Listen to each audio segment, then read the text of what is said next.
Welcome, baseball family, to this week's episode of the Baseball Together podcast, and happy Thanksgiving week to you all. Blackjack Brad here. Brig and I decided to take the holiday week off, so we have assembled a best of episode for you. We chose clips based on what you, the viewers and listeners, liked the most this year. So thanks for supporting us, and enjoy the top clips of 2022.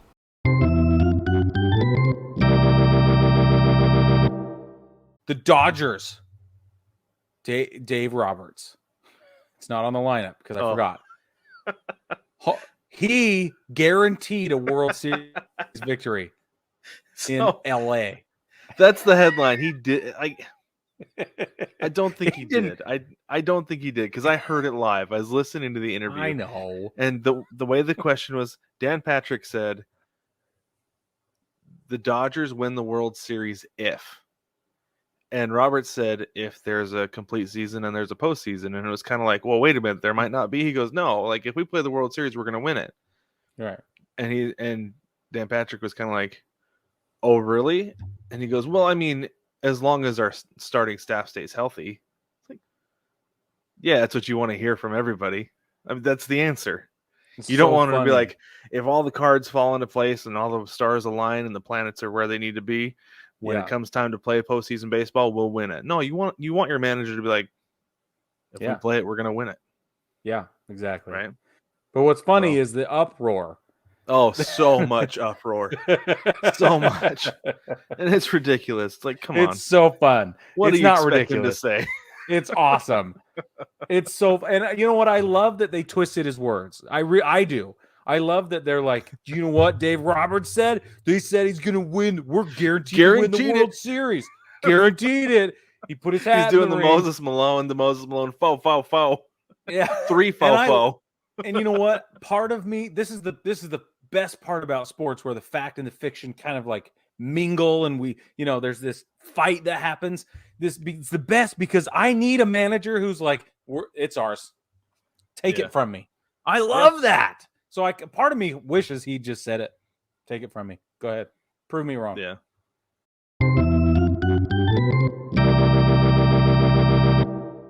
I broadcast a lot of when I watch baseball, I do it on the app, the MLB TV app, right? Yeah. And they've got this rotating cast of like 3 ads. They get the same 3 ads every time, and it's just abysmal. It's just terrible. But they've started doing Baseball Zen. And let's just explain to everybody, Baseball Zen is a 30-second slow motion video graphics in the background, superimposed upon which is a diamond with all 3 bases and home plate at the bottom that gets filled in like they're doing the chalk lines in also slow motion.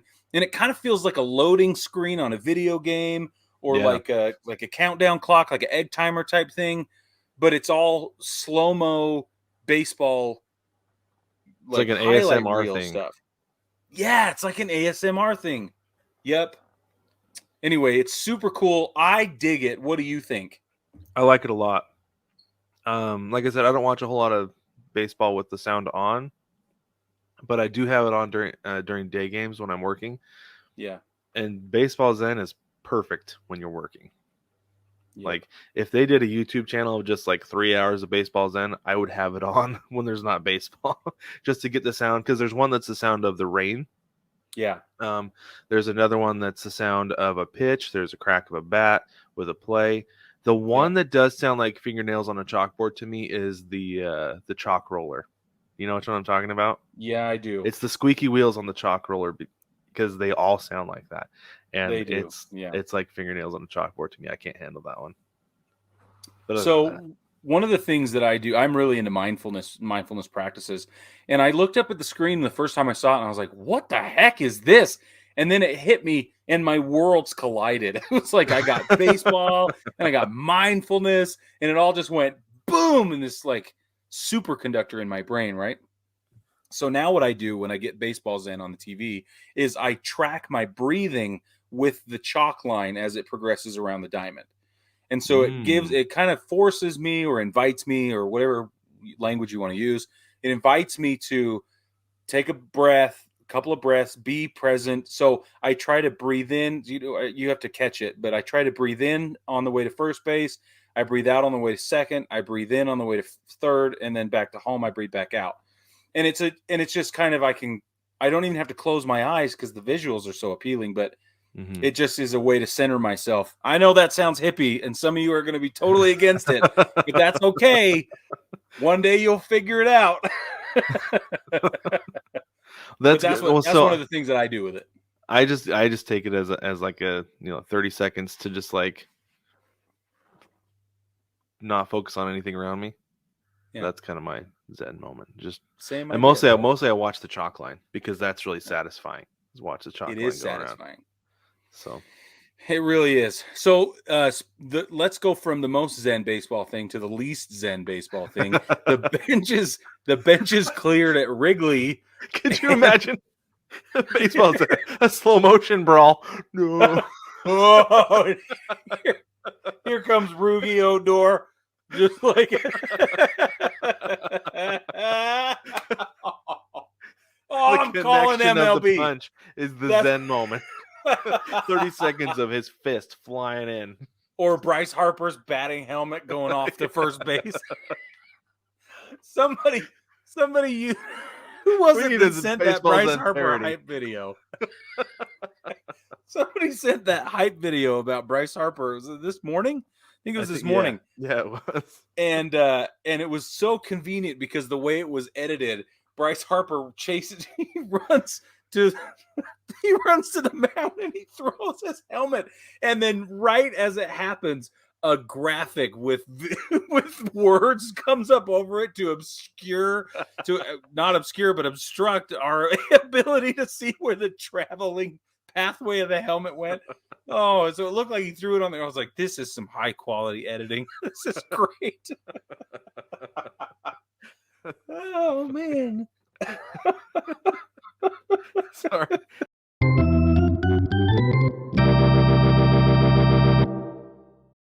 I am rocking my hat sideways because I've been inspired by the new era to be ridiculous. A little bit off the wall, a little bit different. But that's not what New Era has been. Let's just get straight into it, Brig, because New Era has done it again. They dropped another collection of hats, and they're calling it the Scribble collection. I call it the Scribble-de-Dibble collection. The Scribble-de-Dibble collection. And quite honestly, I looked at this and I was like, if I wanted to have just somebody drawing on my hat, all kinds of things and whatnot, I would buy a $45 hat and then give it to my 7-year-old, say, go crazy, draw pictures, write messages, whatever you want. It's a good idea for Father's Day, right? Maybe that's something that moms can do for dads for Father's Day. Hey. I like that. But I would not buy a hat that somebody has already done that with. Nope. And not for a premium price of $52 or whatever they're charging. Yeah, no, not at all. The only way that I would do this is if they took a hat to, say, a children's hospital and they passed it around the ward, right? Like the pediatric cancer ward, and had these kids draw some of their favorite things on there. And then they took it to the factory, duplicated it, replicated it for however many print, and then all the profits, or however much of the profits, whatever, goes to that children's hospital. I would buy that. I would buy the crap out of that. Yeah, but this, where it means nothing or makes no sense, no thank you, sir. No thank you much. You know what we call this? This is the mostest stupidest. The mostest stupidest, I think. I think you're spot on with that. It's called. The mostest stupidest. To use the parlance of our times. Yes, I think you're right on with that. But yeah, it's not good. It's not good at all. In fact, I didn't want to show it on YouTube because it is so bad. It's so bad. I saw somebody on Facebook commented and said that the hat looks like Post Malone's face. Oh, whoa. Does that mean I just called Post Malone's face the most stupidest? I don't know that it's necessarily a transient property. Thank you very much. These comments do not conduct electricity. Okay.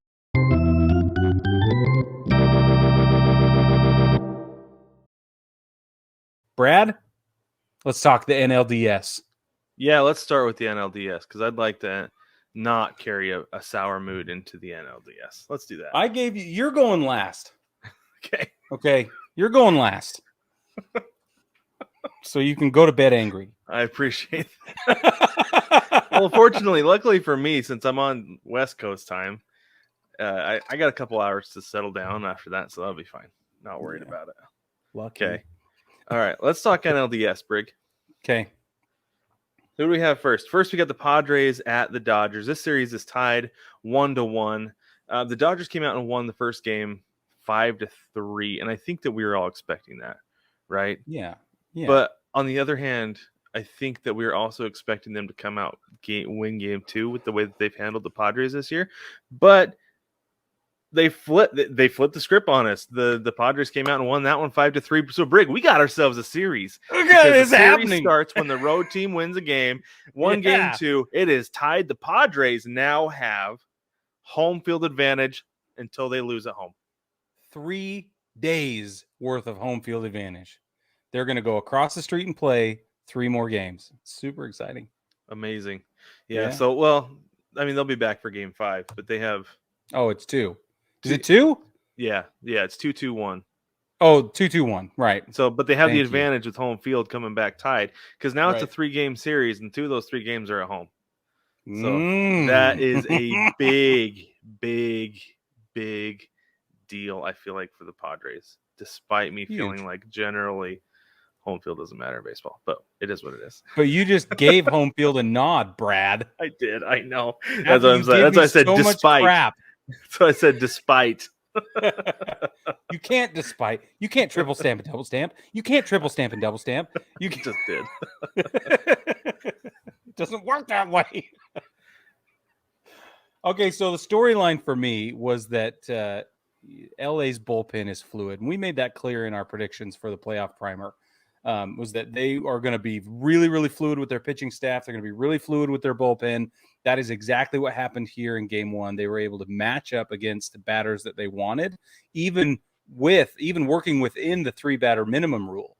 I thought that this was one of the most well-managed games that we've seen in a long time. Dave Roberts does a heck of a job no matter what, and this is a great example of it, honestly. This is great. Well, it's like what you said. What was it? Was it during the playoff primer where you said that the Dodgers, it just feels like a well-oiled machine, and that's what it is. Is they can just plug their parts in wherever they want to, and it works out for them because they're that good. Yeah. They're that well balanced. Yeah, and sometimes guys are going to get got, and I think that we kind of saw that coming with that Yu Darvish matchup. That the Dodgers were probably going to have a hard time against him, and the Padres have a chance to get that one. Yep, and they did. That's exactly right. And that's why I love the way it's strategically set up. So, and we've seen that throughout all the series where everybody kind of saving their Superman ace for game 2. And I think that's awesome. The teams coming in from the wild card series, they have to because they had to throw their ace that game 1, right? Right. So now with 5-6 days later, the rotation comes back around. That guy's ready to go. He's not ready to go game 1. He's ready to go game 2. And so that's where the bye comes in, Brig. Yep. I know. Jump out to that 1-0 lead. But it's forcing teams that did get a bye to put their ace in day 2 as well, in game 2, because they want to make a great pitching matchup. Well, so not everybody's done that, though. Really? Because the Dodgers went with Urias game 1. Yeah, that's true. The Astros went with Verlander game 1. Right? Yeah. And the Braves went Max Fried game 1. Yeah, but Max Fried got ripped open, dude. He did. Yes. He got dude, it was so bad. So let's segue into that. But first, let me finish this point. I don't think Garrett Cole is the Yankees ace, and he started game 1. And we know that Zach Wheeler is not Philly's ace, and he had to start game 2, to your point, because of the playoff or the wild card. Mm-hmm. But I think that's why that Kyle Wright got game 2 for Atlanta, was because they were going to have to go up against Zach Wheeler. That's what I think happened. It could be. So here's the. I think I brought this up before though with the Yankees, that you've got Garrett Cole who you're paying as your ace, and so Right. he's your guy you're going to go with game one. And I mean we'll get there, but he pitched like an ace.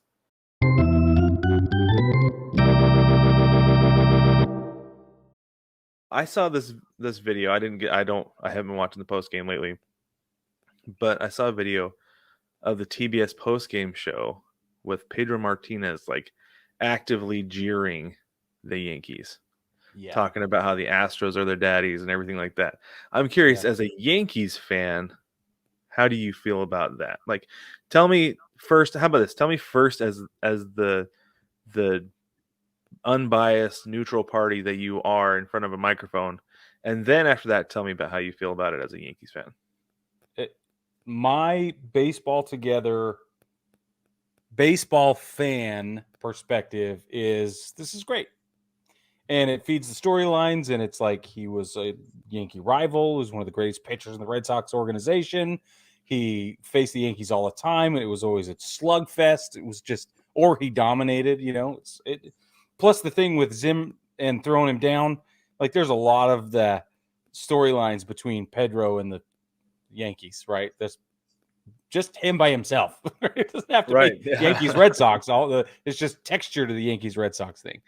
So for him to take advantage of this platform and to use it to stoke the fire and tease and whatever, as a baseball fan, I think it's good for the sport. I think those storylines deserve to be told repeatedly because that's what keeps the sport alive and keeps it going.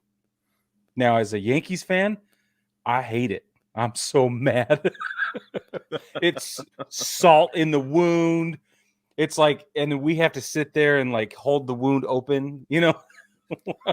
We're like, give it to me, Pedro. You know, like what else are we gonna do? Yeah. But it's infuriating as a Yankees fan, as a baseball fan. I think it's awesome. That works. It's the same with David Ortiz when his bigness said the Yankees lose. Like that was hilarious. It was hilarious. And it's hilarious. Like, what are you going to do? You know, as a Yankees fan, you're like, you know, grumble, shaking my fist. But as a baseball fan, it's awesome. Yeah, it is. And this is one of the things is that, like, I do feel like the national broadcast, like, has to be somewhat, like, at least fan neutrality, right?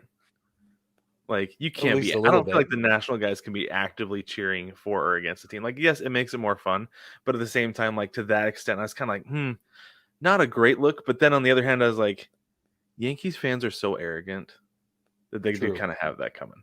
Like that's one of the things is that like if you're gonna dish that level of arrogance, you've got to be able to take that level of ridicule when your team loses, right? 7,000,000%. Because every Yankees fan acts like they've been alive for all 27 of those titles. Every Yankee fan claims that, like they were there for it. I was in the stadium when the Babe hit it. I was there. He called his shot. I saw it. It's true. It's true. You're right. We do carry that sort of like it's like our little fanny pack. We wear it everywhere we go. Yep. I agree with that. Also, we have more than you. So you have 27 more than me. Yeah. By the way, thank you for never showing up. But no, I just thought that was an interesting thing that I saw after all that.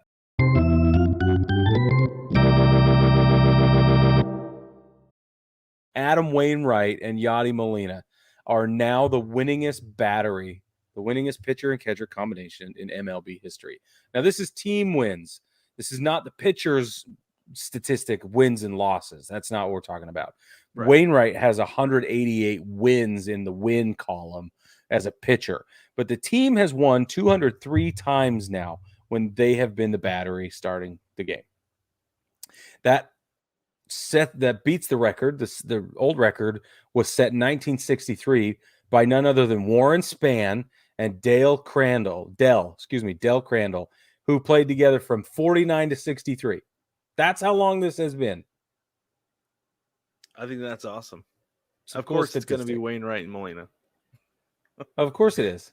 Because They're the oldest guys in the game. Them and Pujols, right? Yep. Waino's And 40, right? And I Yachty's think Yachty's what, 39? 65. Yeah, and it's his 19th about. season. Yeah. Yeah. He looks good for 65. He still plays really good Maybe he's baseball. had some work done. I don't know. Just saying. Yeah. But- It's all the tattoos.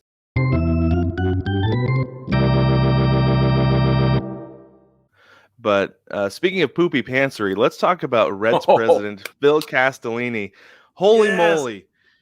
Okay, so this is so funny to me. So he's in an interview talking about how the team has like slashed their payroll. They traded Jesse Winker, Eugenio Suarez to the Mariners, got back Jake Fraley and a couple other guys. And Jake Fraley has 2 years of service time, maybe. So you can tell who they're getting back. Ken Griffey Jr. is the 6th highest person on their payroll of players and of current and former players. And so fans are upset. I get it. You're upset. Absolutely. You were in the playoffs, 2 years ago? Yeah. Yeah, and you got rid of everybody. Yeah. So Castellini's response was, where are you going to go? My response is, there's a team in Cleveland I can cheer for. And MLB TV makes it easy to cheer for anybody in the country I want to. Yep. That's where I'm going to go. You can't say that anymore. You can't. You can't say that. And you're going to ostracize your fan base. You're going to ostracize your players. I can't even believe, what is this going to do to, business deals, like merchandising, advertising, all of that, the TV deals, local TV deals and stuff, radio. This has enormous financial implications for the owner to just say, you know what? I don't care anymore. I'm done dealing with you people. It's like, well, then go away. Go away. And the other thing, too, is that in that same conversation, he threatened to relocate the team. He's like, well, we're going to have to move if we're going to be sustainable. It's like, no, you don't, because the team's been in Cincinnati since the beginning of time. Since I looked it up, 141 seasons. Yeah. Since 1882, it's been in the Cincinnati. Yeah, and you know what? Dan Patrick was talking to Johnny Bench about it last week. Johnny Bench! He's like, that's always the threat. He's like, it's always the threat that they're going to relocate the team, but they never do because you can't move that team out of Cincinnati. And he was actually part of a group who tried to buy the team, I think he said in the late 80s. Oh, okay. So, I mean, Johnny Bench is invested. I don't know if he still wants to buy the team, but that's interesting. Or be part of a group that would buy the team. Yeah. But no, it's an idle threat. They're not going to relocate the Reds. Keep cheering for your team. I mean, I know they have absolutely laid goose egg after goose egg since he said this, but at the same time, I don't know. I feel like the Reds, they'll get there. Yeah. Everybody does eventually, despite their best efforts. Well, leadership trickles down, right? The tone of the leadership is going to have an effect all the way down to the bottom. So I wonder if even the clubbies are upset. The vendors are like, "Here's your hot dog." The vendors, get your hot dogs. Get your bitter, sour hot dogs. That's fantastic. That's probably what would happen. Here's a beer. You spit in it.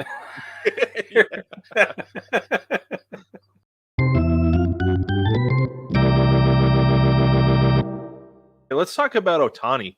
I actually have the Mariners game on there right now. They're playing the Angels. Ohtani is pitching and struggling, so I'm fine with that tonight. But he has not struggled much this year to the point that he and Babe Ruth himself are the only players ever to have at least 10 home runs and 10 wins in the same season. Babe Ruth did it in 1918. Ohtani accomplished the feat Tuesday, August 9th against the Oakland Athletics. He pitched 6 scoreless innings and hit his 25th home run. According to the Angels, 2 players from the Negro Leagues also did it. Bullet Rogan of the 1922 Kansas City Monarchs, that is a 1922 name, and Ed Ryle of the 1927 Detroit Stars. He also passed Ichiro for the second most home runs All time by a Japanese-born player, Matsui has 175. I have a feeling he's going to pass Matsui. Yeah, you know that's right. Next week.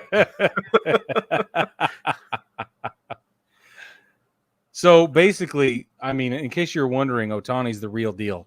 He's very good at baseball. I have a question for you, Brig. Okay. If Ohtani's career ended tonight, if say, because he's kind of having, like I said, he's kind of having a rough night against the Mariners, giving up a few runs and a bunch of hits already in the second and third inning. If he were to just be like, I'm sick of this, I'm sick of losing, I'm sick of being in Anaheim, I'm going back to Japan. I retire from Major League Baseball today, this moment. Would he be a Hall of Famer already?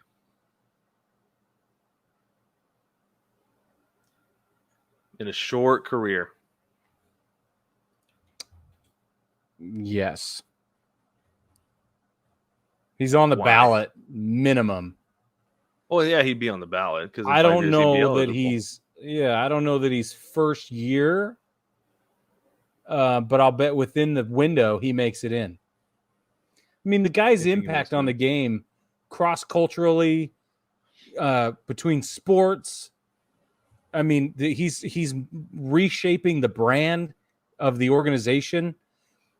This goes way beyond performance. But he has the performance to back it up. I mean, he's tying records and breaking records that have stood since 1918. I mean, this is insane. It's truly insane. It's truly remarkable. If he gives it up at the end of the season, yes, he makes it into the Hall of Fame, probably on his 5th or so year. So I think that he would be first ballot. Just you think so? For the reason that the only person you can compare him to is the legend of Babe Ruth. Yeah. If there is only one person who's ever done what he's done, and his first year was in 2018. He played 100 games, 104, 106. He played 44 in 2020. And then last year was the first year he actually played an entire season. In that time, for people to be like, the only other guy who's ever done this is Babe Ruth. Right. The only person to have ever done this is Babe Ruth. Yeah. There was no power hitting pitcher who every 5th day came up and hit a double or a home run every once in a while, even. Yep. Right. Think about that for a little while. That's what I'm saying. Right? I feel like that's why he would get in first ballot. Well, and there's also the recency bias. Right. There is that, but I think beyond that, though, that people understand what he's doing. Yeah, they do. Especially the voters. But only kind of at that point, though, because it hasn't been done for 100 years. Nobody else has done it. Exactly. Nobody's been able to figure it out. So right. I think you're right. I think he goes in. I like your argument for first ballot. I like that. Yeah. Fortunately, I think that he's got a lot of years left. Yeah. He's 28. I think we'll see him for at least another 10 years. So wow. I think you're right. 6 to 10. 6 to 10? Yeah. This is my thing with Ohtani is you look at the way he moves. You can tell that I feel like he has that Ichiro pliability thing. Yeah, it's going to help his longevity. Yeah, he's everything he does is very smooth, and I feel like a lot of that comes from pliability. So the elbow thing was an issue. I think it's going to be resolved. I think at this point it's resolved, and I don't think that he's going to need Tommy John a third time. Knock on wood. Right. Knock hard. I feel like his swing is going to age really well too. So yeah, we could see it for a good long time. That's why I say 6 to 10. Because we're not going to see the same production out of him on the mound in 6+. Right. But he can DH anywhere in the league. Anywhere. Yeah, that's right. 100%.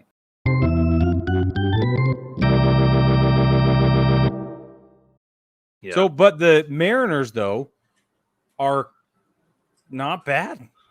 No, they're not bad. The Mariners are in a good spot. They're not going to win the division. They're not going to be able to catch the Astros. There's no chance of that. The Astros are. I feel like the Astros are the best team. I mean, they're definitely the best team in the American League. I feel like the way they're playing, they're right up there with the Dodgers. They're a scary team. Yeah. So the Mariners are sitting in second place in the wild card. Actually, currently at this very moment, they're tied with the Blue Jays for the number 1 spot in the wild card because the Blue Jays lost to the Orioles 7-3 tonight. Well, and Tampa Bay just beat the Yankees. That puts them at a tied spot for first place as well in the wild card. Isn't my that goodness, three-way? it does. So yeah, we have at this moment we have a 3-way tie. If the Mariners win, man. they'll get a half a game up on everybody. Oh, So wow. The Mariners could take that first wild card spot? yeah, and I think that's fantastic. I think it's the spot that they need. Yeah. I just don't want them to play Houston in the playoffs. Like Oh, as much no. stress as it would be for us to be sitting here talking about it during the entire series, for the Mariners and Yankees to play in like the division series, For right? sure. Like that would just be, we would both be a mess the entire time. Just a complete That's disaster. the matchup that I want right now. Yeah, it is. It is. You stand a chance in that situation. Yeah, exactly. But So, if you play Houston, it's over. oh yeah, for sure, no chance Just against roll Houston. over. Yeah, pretty much. But the problem though of late is the Mariners did lose 2 out of 3 over the weekend against the Rangers, which in the Mariners group that I'm in on Facebook, somebody did point out, they're like, this team is not bad. They're not going to go on a slump. That's just the law of averages because they've owned the Rangers so far this season. They were due to lose a couple against them. So that kind of talked me a little bit off a cliff because I was really worried after the poor performance over the weekend. But things are going well against the Angels so far tonight, and that's encouraging because the Mariners do not play the Angels well, just historically, and it's really frustrating being married to an Angels fan. So there's that.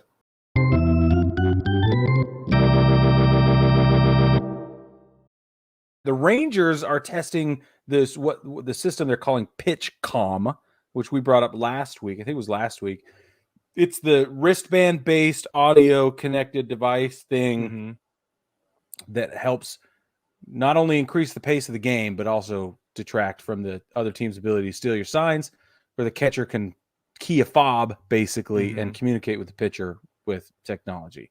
So the Rangers are currently testing that in spring training right now. Chris Woodward, manager of the Rangers, says he likes it. He sees the value and the benefit in it, but he also says he has a, quote, vested interest in that after he was a part of the LA staff in 2017 when they lost the World Series to a team who was there and, found to have been cheating. So, the catching instructors, this is a little bit less bias of an opinion. Catching instructor Bobby Wilson says that he really likes it. Even though he says he's a traditionalist like me, he says this is a great thing. I love what I'm seeing here. This is a good idea. I thought that was more interesting than even Chris Woodward's opinion. It is. And honestly, you know what though, Brig? I feel like it was only a matter of time before this happened. I don't think we needed a sign stealing scandal for this to eventually come into play anyway. I think you're right. Before there were signals, it was like they would yell, right? They would say hit and run, steal, bunt, whatever. But then the signals actually came from deaf players, like deaf teams. That's why the signals came into being. Now everybody's using them because now they don't know what we're doing. So I feel like it only makes sense to implement more technology, more ways to convey the message without the other team being able to see it, because it all makes sense to me, and I think it's awesome. I think it'll be really cool. I do too, but I like that it will speed up the game. That's the most compelling argument for me, is that it will speed up the game. Because I'm a traditionalist as well, and being able to show the signs down is, I think, part of the game. We're going to lose that, and so I don't know. All the pop culture references from ever before are gone now. It's true. The end. Yeah.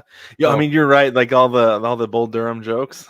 The deuce. I want to throw the deuce. Yeah, exactly. It's not going to make any sense. And I wonder how many companies are going to have to redirect product because the sticky fluorescent things that the catchers put on their fingers, the nail polish things. Yeah, the nail polish stuff like that. They're gonna have to repurpose some product because that's gonna go by the wayside. But you might also need to have that ready to go in case the system fails. Okay, I don't know. It will. That's the first rule of technology, right? Yeah, it's gonna fail at some point.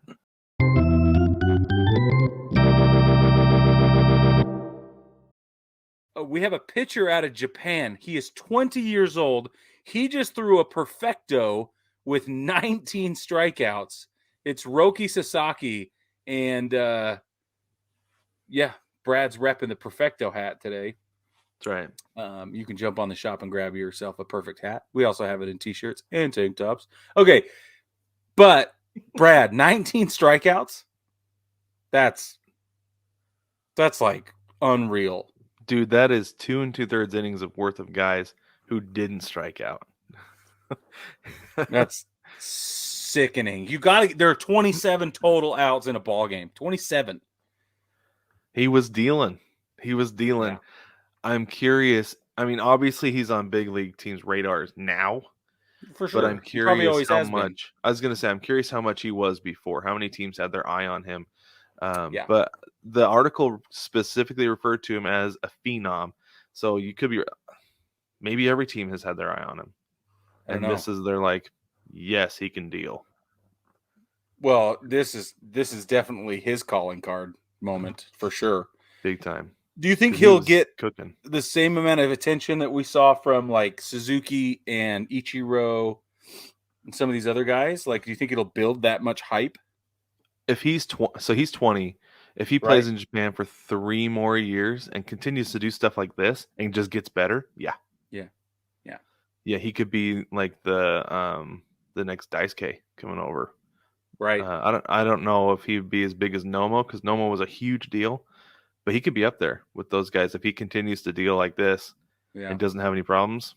But the one problem that comes with bringing over pitchers from Japan is I read an article several years ago. I cannot find it to reference it.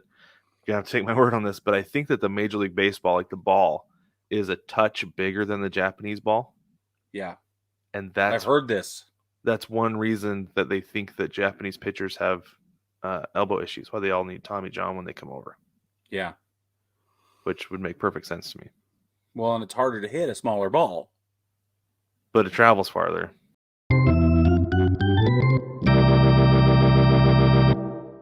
Okay, Brad, I'm going to let you talk about this one. Okay. Because so Angel Hernandez. Yeah. Sorry, go ahead.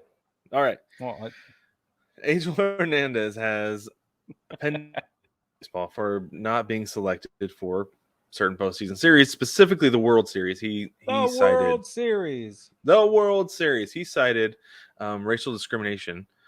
But Major League Baseball officially came out in this last week and said, no, Angel, it's because you miss crucial calls. And my thought was, no kidding. We all know that. And right. I just want to show this real quick. This is just from Sunday. Okay. Like, it doesn't take very long to go back for having Angel Hernandez being the home plate umpire to be like, yeah, here are some missed calls. Like, I think I made a joke on the VIP group. I was like, the lawyer drops a 3-inch binder on the table and says, Your Honor, we'd like to cite last Tuesday's missed calls. Like, exactly. It's that blatant all the time. And it's Yeah. unreal that the union still backs this guy. And I know they have to, but still. So this was Sunday. Relatively speaking, I feel like it's not too bad. Overall consistency, 94%. Overall accuracy, 93%. His called strike accuracy was 87%. Average is 8. And his called ball accuracy was 97. The problem I have, though, Brig, is that, right, you can't really see it because my hand is behind it, but you can see about where my finger goes.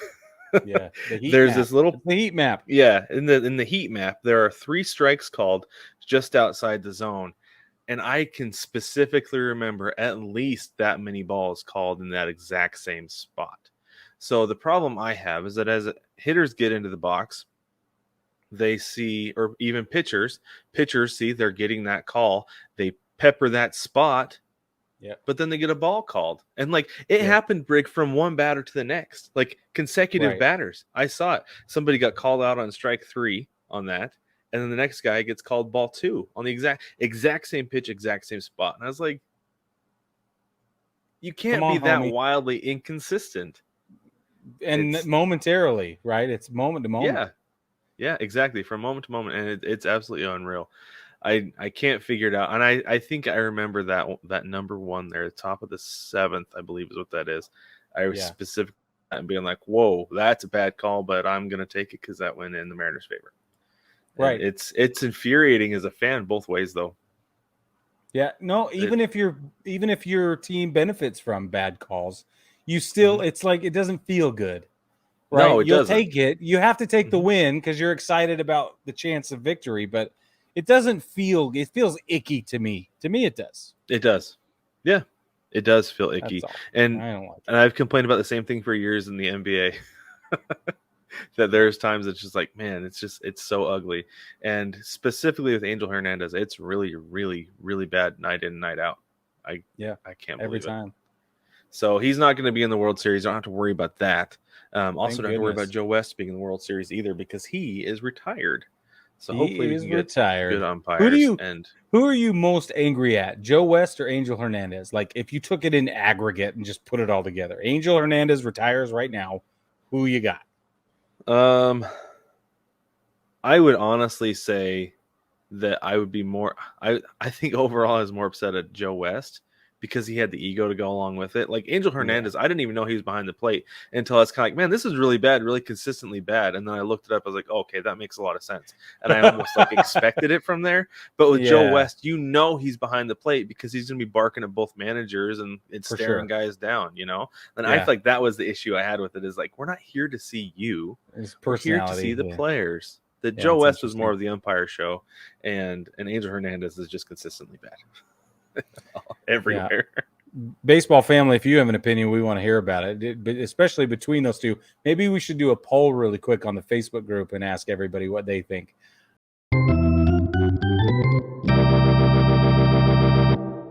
Welcome back, baseball family. So we have some City Connect jerseys to talk about. Brig and I are massive jersey nerds.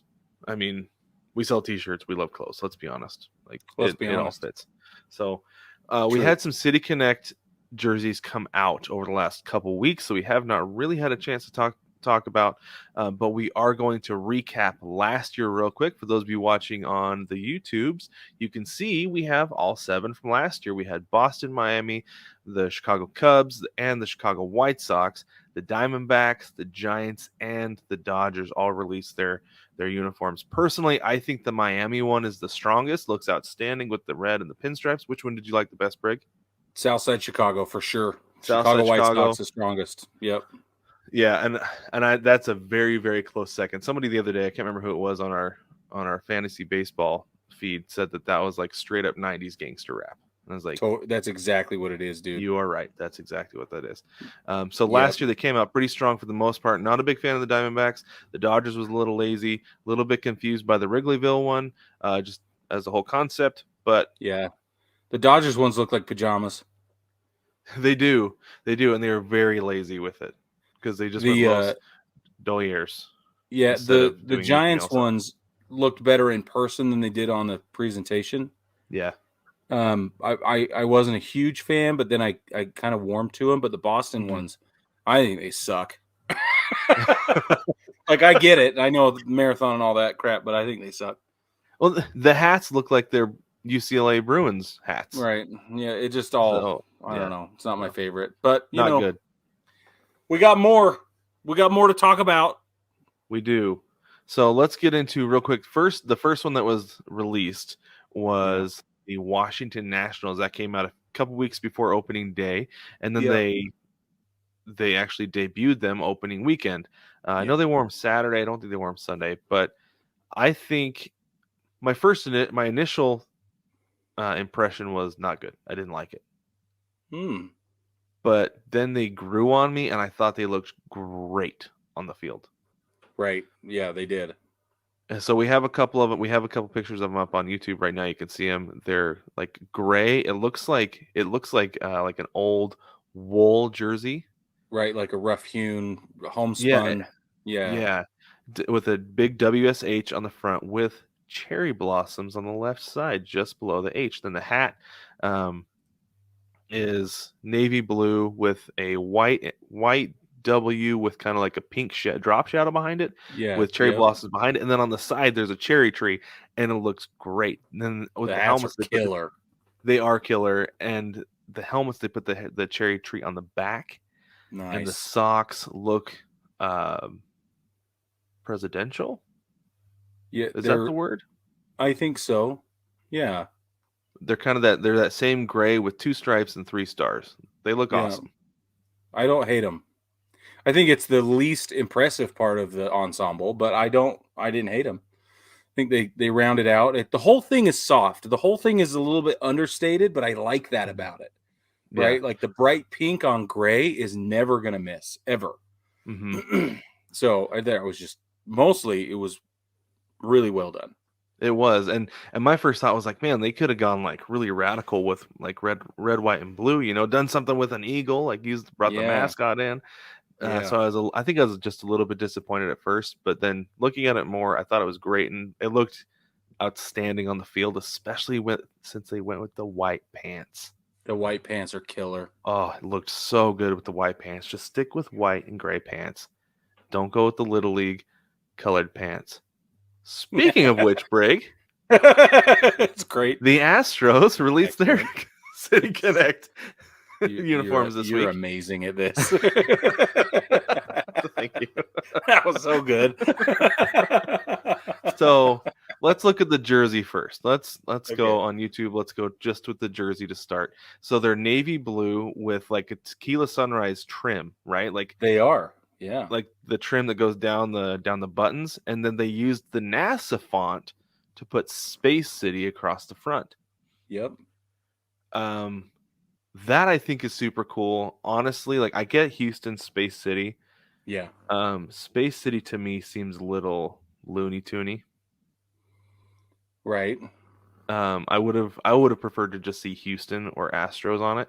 But I get it. It's a city. It's a City Connect. Yeah. It's the nickname. It's fine. It's all true, Brad. Everything you said. Don't forget the sleeves that you pointed out to me actually have a grid pattern on them Mhm. that we see here is inspired by mission control monitors and solar array. And I think that's pretty neat. This is the thing I love about these City Connect is that they're going deep and they're thinking hard about it. Everything, most of it is really well thought out. The hats are also really impressive because they've kept their H and they've kept the star behind it, but it's the star behind it is in that tequila sunrise gradient. And then there's this swooping looks like an orbiting baseball. Exactly. Yeah, and it's awesome. It's on this oblong oval shape that kind of encompasses everything behind the H. It's terrific. The hats are totally on point. They should keep the hats, honestly. They should. That should be an alternate. Yeah, because they look great. They look really, really good. I actually love the Houston City Connect jerseys. I'm gonna call it right now. I love them. I think they're great. Like I said, the only issue is the nickname for me, but that's because I'm not from there, I think. Right. So I love it. I think it looks colors, great. Man, they kept that tequila sunrise thing in there, but they made it a gradient instead of those bars like in the old 90s jerseys. Yeah. And even before then, the 80s and 90s. But yeah, love it, dude. And today. But this is the highlight for me, though. So they did go with navy blue pants. That's my only issue. Go with white. It would make but the don't you jersey love pop. the number on the hip? I do love the number on the hip. That's outstanding because that's such an old school thing, and I think it's super cool. They need to bring it back. It needs to be a permanent thing. I agree. But look at Jose Altuve's socks. Yeah. Those are outstanding. They are another beautiful. Tequila sunrise, orange up gradient to the knee is yellow, and they look awesome. They look like good. Each one of them was hand dipped, and then they like dipped the sock in the dye and let the dye rise up the sock, and then they pulled them out before it bled too far. Like that's what it looks like. They're super cool. Yeah, they're awesome. I think they did a great job with those. Those are amazing. Overall rating, Brad, give Houston and Washington out of 10. What are you rating these? So originally I would have given Washington probably a 2, but I'm going to give them an 8. Just because I do still think that maybe they should have done something more to do with like the national side of it, but at the same time, like I said, I'm not from this. I've never been to Washington D.C. honestly, right? So I don't know about the rose blossoms, but it does look cool. The purple, the pink on the gray does look really good, and seeing them on the field, they looked awesome. So I bumped it up to an 8. See, and I love that they stayed all the way away from anything political. That's my jam. But personally, that's just that's my lane. I'm gonna give them a 7 out of 10. It's like a 6.5 in real life, but since I'm not gonna do a half, I'll go ahead and bump it to a 7. The Houston ones for me though, I'm giving them a full blown 8.5, 9, probably a 9, honestly. Yeah, I'd probably give them a 9. I think visually they look great. They're going to look awesome on the field. Yeah, they are. They're going to look so good on TV. I'm really excited when they debut those. That'll be really cool. So that is 2 of the 7 total that we're going to see this year.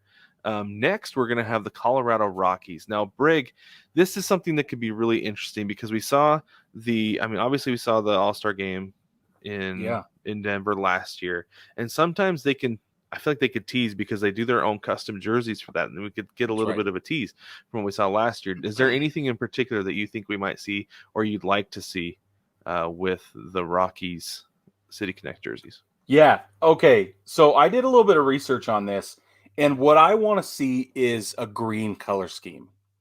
Now, all of you are at home laughing because of legalized marijuana. That is not why I chose green, although that doesn't hurt as a bonus reason to give them green jerseys. But that's not why. I did a little bit of research. They have over 200 parks within the city limits of Denver itself.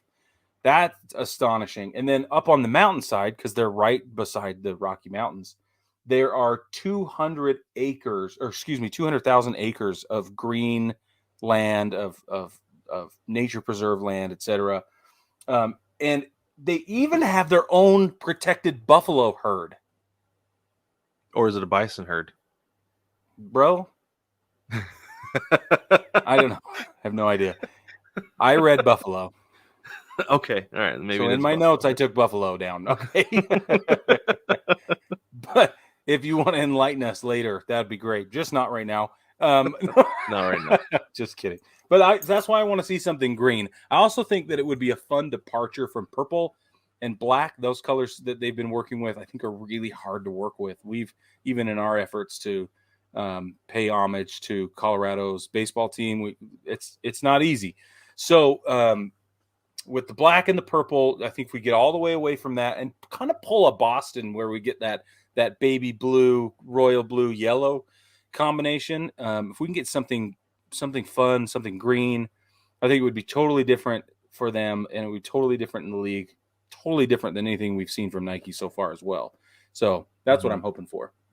What about you? You got anything you're hoping to see? So I do want to see them get away from the purple and black, just because sometimes the color schemes get a little stale, and it's fun to mix it up. I can see why they did that with Boston, like you just mentioned, mixing it up and pulling in something else. I think that honestly they're going to pull something from the flag because they've done that already with some of their other hats, some of their alternate hats, and I think that they're going to go red, white, and royal blue, and with like a yellow accent in there somewhere. And I don't necessarily know what they're going to do as far as like a logo or anything like that, like on their hat. It might just be that C. It might honestly end up looking like a Cubs hat. I could see them doing like a white front panel, a red C with the yellow sun in it or whatever that is, the yellow circle in it, with blue panels in the back and a blue bill. I could see them doing that, but I think it would look awesome. It would look awesome. Really cool. As long as they do white pants. Would beat that to death. Brad is always talking about those white pants. He wants the white pants. Just put those white pants on. Okay. We're going to take a quick break, and when we come back, we're also going to get into Kansas City, Milwaukee, Anaheim, and San Diego. Those are the rest of the teams up for this year, and we'll tell you what we think they should look like.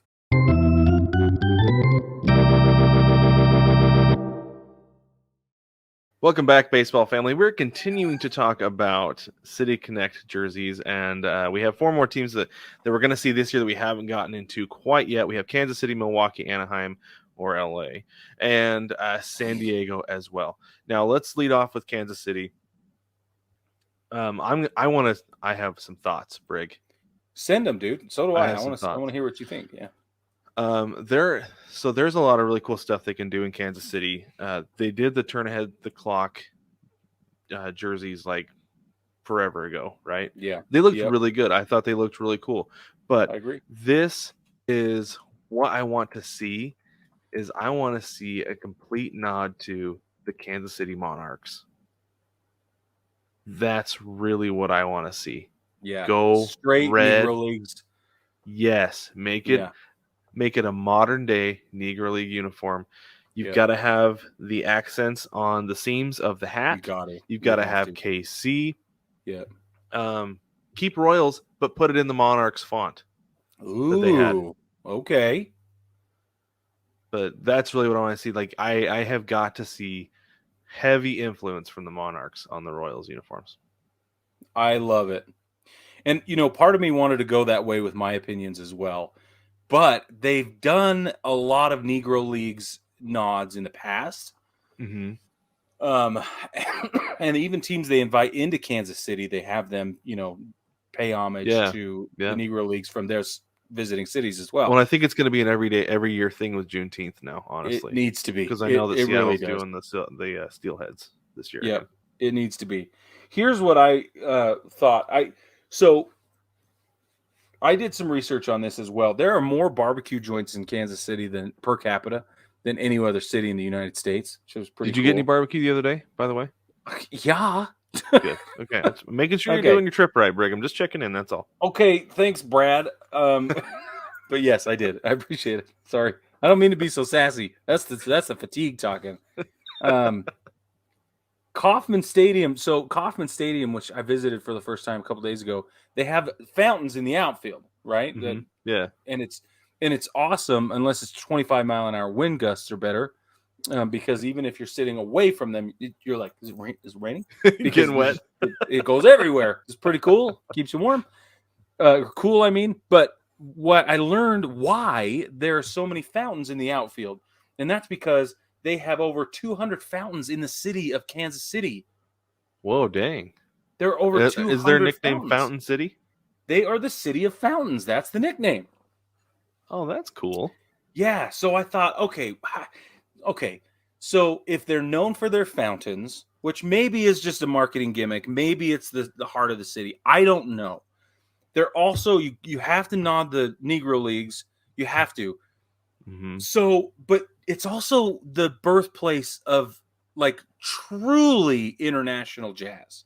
Like that's where jazz got really, really big for the first time. Like Count Basie and so like some big, I don't want to get into it, but there's some big jazz history. 18th and Vine is where the Negro Leagues Baseball Museum is, and it is co-located with the Jazz Museum. They're in the same building. That's cool. There's huge history there. So I'm trying to figure out how are you going to incorporate Negro Leagues, but you're right, with the Juneteenth thing, maybe they already do that and they stay away from it with the City Connect. So then give me something jazz. And I think that it would be really cool to see them do a bright prismatic purple thing, because I don't know why I feel like the color of jazz is purple. Maybe because I'm a Utah Jazz. I was saying the Utah Jazz. Yeah, that's got to be it. But I wonder if there's a way to bring jazz into it somehow. I would love to see that. I just think that would be super cool. So take the Negro Leagues uniform blocking and throw in some fun jazz themed colors, and maybe do like they did with the cherry blossoms in Washington and do a, I don't know, a trumpet or something. I don't know. You could do whatever you want, but that's what I want to see. That'd be really cool. Music. Yeah, nice. I like it. Yeah, man. I like it a lot. Thanks. All right, Brig, go ahead and take us into Milwaukee. What do you want to see from the Milwaukee Brewers? Okay, so this was the most fun I had researching. Okay. So have you ever been to Milwaukee? Never in my life. Milwaukee is the funkiest town. It's so different, and I've always felt that way. But as I was reading up on it, it became more clear why. Because obviously you have beer, right? Beer is the huge thing, and they're the Brewers, right? That'd be super duh. So on top of that, so I asked myself, can you do beer City Connect beer. I'm like, no, you can't. How? No, the answer is no. They do it every day, so they probably shouldn't do it. Right. So then, did you also know that that's where a huge amount of Harley Davidson production is? Yes, I did know that. Yeah. Yeah, and I don't know if it's their North American headquarters. I think it is. I know the museum is there, which is a really cool museum. If you're ever in Milwaukee and you get a chance to go to the Harley Davidson Museum, do it. It's super interactive. They teach you all kinds of stuff you didn't even think you wanted to know. It's really cool. You get to play with different kind of engines and stuff like that, how they're built. So I'm thinking, okay, motorcycles. They're also known as the city of festivals. I guess they throw a party every chance they get, and that's cool. But then, dude, I got into it a little deeper, and I found that there is now the people's flag of Milwaukee. I gotta look this up. I gotta see. It's called the people's flag of Milwaukee. So here's what it looks like for you listening. Maybe Brad can put something up on YouTube while I'm reading this out loud. But for those of you listening, here you go. It's symbolic of there's a sun rising over Lake Michigan, and that symbolizes a new day. This is all, I'm quoting all of this. The light blue bars are the sun's reflection on Lake Michigan, and it represents also the city's three rivers, because there's three intersecting rivers in Milwaukee. And then Milwaukee was also founded with three towns that abut against each other. And then there's a gold top. There you go. The gold top represents the brewing history with the wheat. And then the sun is represented in white, and that's indicative of peace. And I'm thinking, okay, first of all, that's a tremendous amount of thought that went into that. If I'm Nike, I'm not going to try and reinvent anything. I'm going to take those colors. I'm going to take that color scheme. I'm going to take that color blocking, and I'm going to make something of it. So the yellow and blue is already the Brewers color scheme, right? Yeah. Like that specific navy blue they use. And to be completely honest with you, that navy blue and yellow, I'm not a big fan of the color yellow, but that's one of the best color schemes in baseball, in my opinion. Really is. The way they're doing it now is unbelievable. If the Mariners went throwback and used that color scheme, I would buy a hat, jersey, whatever I could get my hands on that day. Because it's such a good color. And I've seen some Mariners stuff in that color, and it looks really, really good. That being said, so I did some research myself, believe it or not. What? You did not? Yep, I did. Yep. Okay. Milwaukee is known as the Cream City. Did you know that? No, I didn't. I didn't get that far. It's because they're yellow cream colored bricks that were first discovered there in the 19th century, according to WUWM.com. Anyway, whoa, okay. So use that color scheme because it's strong, but instead of going white, go with cream. Ooh. And I would say go white jersey with the light blue, with some light blue trim, navy blue lettering with some yellow accents. And I don't know that you necessarily go too far into anything else. Like a lot of the City Connect jerseys go really, really deep in. Like we saw with the Washington Nationals, they specifically had the cherry blossom on there, right? Yeah. But don't get messy, right? Maybe even I agree. What's the abbreviation for Milwaukee? Like what's the MKE? MKE. Just go MKE across the front with that trim, and I think it would look really good. Just go minimalistic with it. Don't go over the top. Don't get too crazy. But just incorporate those colors. You got to get the people's flag in there because I think that's an important thing because they're already doing that. But get the baby blue in there, and it will look really, really good. But if you're gonna go cream jerseys, go ahead and go with cream pants, in my opinion. Oh yeah, duh. And if you're gonna, and I like the representation of 3 in the people's flags. It's in there a couple of times. I maybe 3 stripes down the pant leg, or 3 stripes across the sleeves, or something like that. So you know how sometimes you get that, like it's not quite like an elastic, but it's a trim on the sleeve. Yeah. Right. Yeah. Do 3. Do a baby blue, navy blue, baby blue, or maybe even navy blue, baby blue, and yellow on the sleeve, and then down, like you said, down the stripe on the side of the pants. Would look really cool. They Be did really that good. on LA's last year. They have one black band that kind of has the cuff. It's the cuff of the sleeve, I guess. Yeah. Yeah. Yep. Okay, All right. Brad, tell me about Anaheim. Okay. Now, your wife's an Angels fan. She is an Angels fan. She grew up about 15 minutes north of Angel Stadium. I've spent a considerable amount of time down there visiting family. They no longer live there, so we don't go there anymore, unfortunately. But this is the thing, is you've got to either incorporate the beach or Disneyland. Yeah! Right? Yes! Now, I don't know. So, Brig, you and I were talking before the show started about proposed City Connect for the Astros. And we said that it looked like Looney Tunes. Looked like if Space Jam were a baseball movie, this is what they would wear, right? That's my only problem with Disneyland, is it's going to look like Mickey Mouse, right? Yes. And I don't feel like that would sell, because Disneyland, they sell their own baseball jerseys. I used to have a goofy one and it looked awesome. I loved it, but I don't necessarily want to see that on a field. So what I'm saying is go to the beach. You're not far from the ocean. Bring in the beach. Go with a sunset color. Don't quite go with the tequila sunrise color of the Astros, but go with more of like,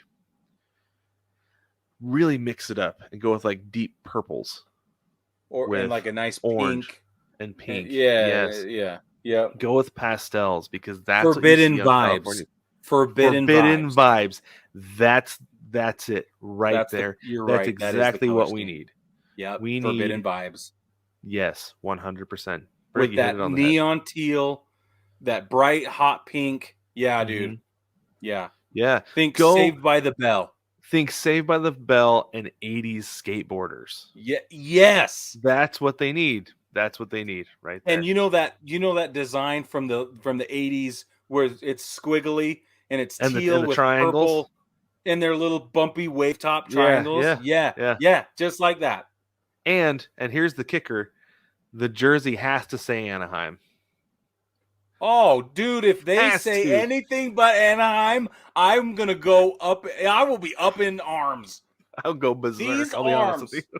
I'll be so mad. Oh, man. So I did a bunch of research on this too, but we've already agreed that that's what should happen. So we'll just keep going. Right. Let's talk now last about San Diego. So do you mind if I jump in on this one first? Go for it. So San Diego, you could make the argument about the beach as well, but I'm saying no, because the one thing San Diego is known for is its military presence, right? Yep. Specifically the United States Navy. And what I want to see is either dress whites or what they call their dress blues, which is a deep, deep, deep, deep, deep navy, almost black top. And I want to see white pants. And I want the pants to have a gold braid down each side, down the like officer pants.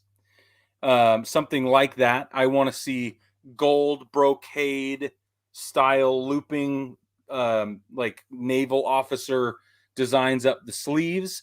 Something like that. I want them to go full blown United States Navy on this one. Just rip off one of the uniforms and go to town. That'd be awesome. So I too would love them to go with Navy, with a naval influence. And I was actually talking about this the other day with Jewel, because he's like, "What do you want to see?" He's like, "What are some of the things that you want to see from these?" I was like, "Funny you should mention, because that's what we're talking about this week." Nice. And I told him, I said, they have to go Navy, like you said, that dark Navy. Yeah. I was like, the one thing I want to see is a fighter jet on a hat, because I would buy the hell out of that. I would scoop it right up. Yes, you and everybody else.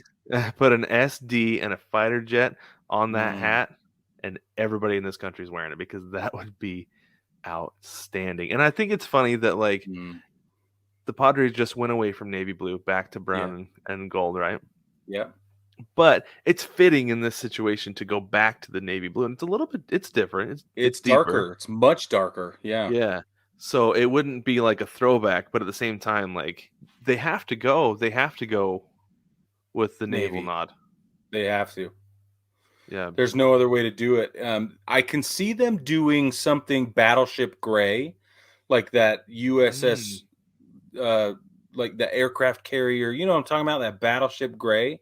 Yeah. Forget what is it? The Ronald Reagan that's parked in the. And I can't remember. I think it is the Ronald Reagan. Anyway, the point is they could go with that battleship gray, and that could be pretty neat. But they wear gray all the time anyway, so I would stay away from that unless you could get super cool with it. But I don't know. What if? So the Washington Nationals, their gray is like, kind of It's like a heather. it's a Gray. heather, yeah, because it looks more like. So I hate to go this way, but it looks honestly like an old military uniform from the 1800s, specifically the That's Confederate exactly what it grays. looks like. Yeah, That's what it looks like. So it's a totally a homespun tweed kind of gray. yeah, and I wonder if they were to go with like a slate. Yeah. So, but anyway, Yeah, dude, that's super cool. I'm excited to see. Unfortunately, there doesn't seem to be release dates on any of these, so we don't know when we're going to get them, unless they've released that in the last 2 hours. But Brad's going to look really quick. But the point is, we are really excited about these, and we hope that we're not the only ones. We don't think we are. Otherwise, Nike wouldn't be doing it. Super duh. But baseball family, what do you think? What color schemes do you want to see? Especially if you're from one of these cities and we've totally missed the mark. I don't think we did, but come at us, like fight us about it.